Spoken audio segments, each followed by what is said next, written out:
नमस्कार दोस्तों, the word clinic में आप सभी लोगों का स्वागत है। चलिए इस वीडियो में हम जानते हैं कि किन कारणों से हो सकता है कफ से जुड़ी बीमारियां दोस्तों।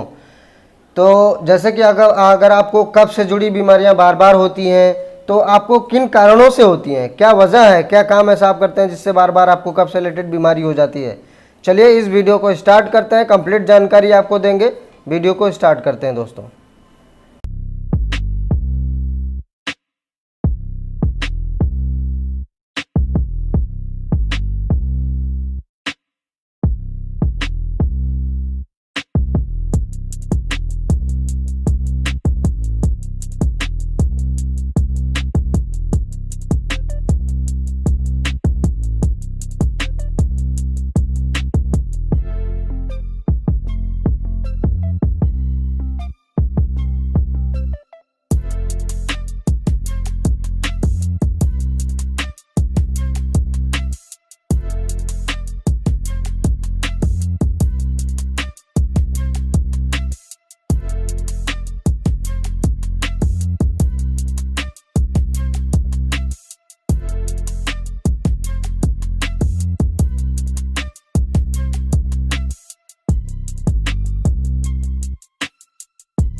तो दोस्तों कैसा लगा ये वीडियो हमें कमेंट करके ज़रूर बताएं और वीडियो को लाइक करें। चैनल पे अगर आप नए हैं तो चैनल को सब्सक्राइब करना ना भूलें और चैनल को साथ में बेल आइकन दबाएं ताकि आपको लेटेस्ट अपडेट आपको मिलते रहे वीडियो से रिलेटेड। और thank you so much for watching this video. जय हिंद, वंदे मातरम।